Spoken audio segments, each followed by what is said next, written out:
जय श्री राधे। पूज्य श्री सद्गुरुदेव भगवान के चरणों में प्रणाम। पूज्य उषा बहन जी का जीवन चरित्र। पूज्य उषा बहन जी निरंतर श्यामा श्याम की रसीली लीलाओं में, उन्हीं भावों में निमग्न हो आस्वादन करती रहती। इन्हीं रसकणों से अभिषिक्त सौभग मद गर्विता पूज्य उषा जी रसमग्न होती रहती। कभी जल भरने गई यमुना तट पर किसी गोपी की मनोदिशा का चित्र उनके नेत्रों के सामने उपस्थित हो जाता।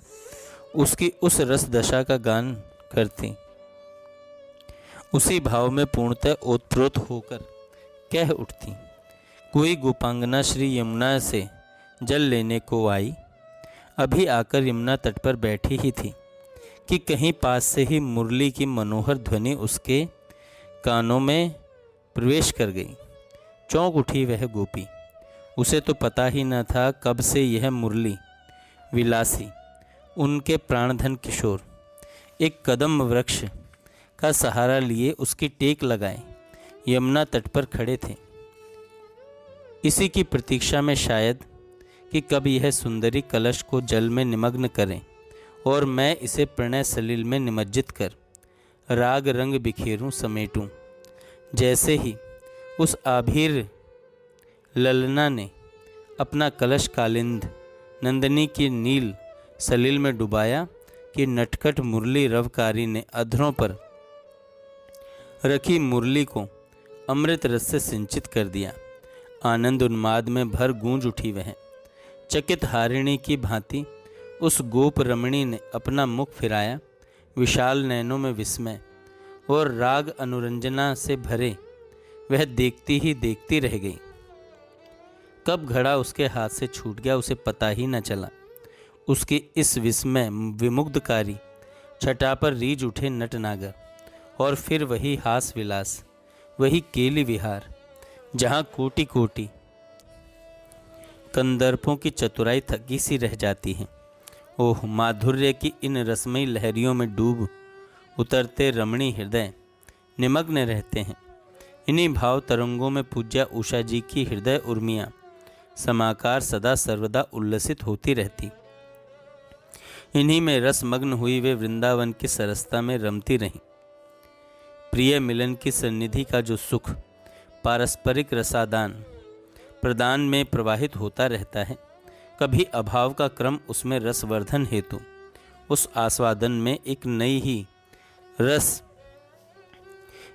ही रस को भरता सा प्रतीत होता दिखता है। और यह अभाव कभी व्यस्तता के कारण और कभी आश्वासनों में प्रति बंधित वचनों की सार्थकता के अभाव में किंचित मान का रूप धारण कर हमारे सामने आता है। वह मान न तो अपने प्रेमास्पद से रुष्ट होने के अधिकारवश होता है और न ही प्रेम के उच्च आदर्शों की स्थापना हेतु। प्रेम का स्वरूप तो प्रेमास्पद की इच्छा में योग दें, उन्हीं के सुख में सुखी रहने का ही है। परंतु फिर भी अपने प्रेमास्पद का अपने प्रति द्रवण, उनका प्रणय पगा आश्वासन जानने की प्रेमी की प्रबल इच्छा अवश्य रहती है। वही इच्छा कभी कभी मान का स्वरूप धारण कर अपना सत्कार चाहती है। कभी कठिन मान नहीं है यह। कठिन मान प्रेम के रसीले स्वरूप में एक फांस सी ही है। वह मान तो अवश्य है, परंतु प्रेमास्पद का अपने प्रति द्रवण देखने तथा प्रीतिवर्धन हेतु। कभी इन्हीं भावों में विवश हुई प्रणय साम्राज्य के इन आवृतों की बात कहती। उषा दीदी कहती, एक बार माननी श्री राधा ने प्रियतम की ओर न देखने का निश्चय कर लिया, पर लोलुप नयन कहना माने तभी न। यह तो सचमुच बिगड़ गए हैं। क्या करती श्री राधा? सामने से तो नहीं, पर नेत्र कोरों से तिरछी चितवन से उधर देख ही लेती हैं, देखती रह जाती हैं। श्याम सुंदर से न बोलने का भी व्रत लिया है इन्होंने, पर कैसी है यह रसना। प्रियतम से कुछ न कुछ कहने को आतुर हुई जा रही है। विवश राधिका ने तो कुछ न कहा, पर इतना अवश्य बोल उठी, जाओ वहीं चले जाओ। इतनी बात प्रिया जी के मुख से सुन सभी प्रियतम का साहस बढ़ा। वह और निकट आ गई। श्री राधा का आंचल पकड़ लिया, लगे अनुनय विनय करने। श्री राधा को कठिन मान संभाले रखना कठिन हो गया। रोम रोम प्रियतम के स्पर्श सुख के लिए मचलने लगा, पर फिर उन्होंने अपने को संभाला, बिखरते मन को समेटा और स्पर्श लालसा को तनिक विश्राम देने के लिए नंद नंदन के दोनों कर कमल अपने कर कंजों से पकड़ उन्हें दूर करती हुई कुंज के बाहर जाने का संकेत करने लगी।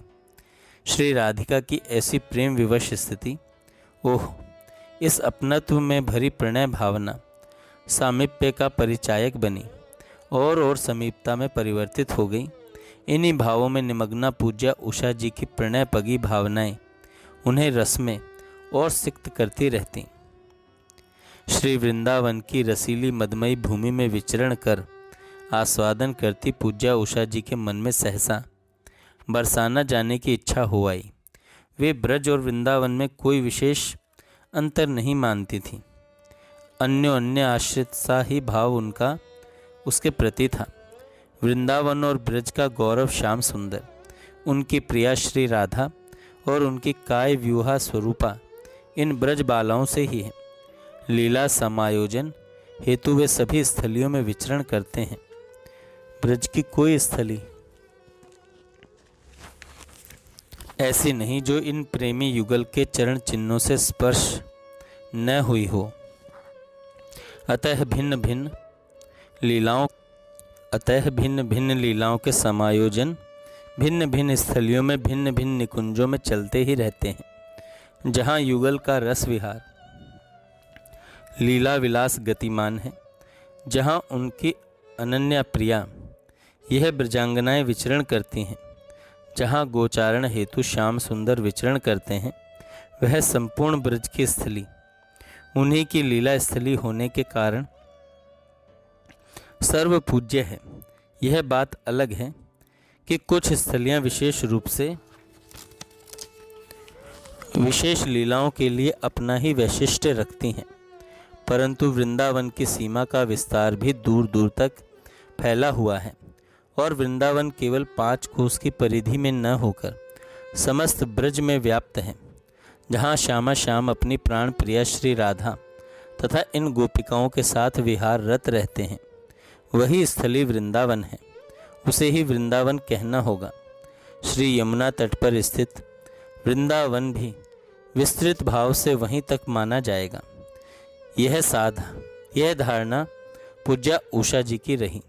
इसी हेतु उन्होंने श्री गिरिराज, श्री वृषभानुपुर, श्री नंदगांव तथा गोकुल की अनेक बार यात्राएं की। तद अनुकूल ही उनकी अनुभूति भी हुई।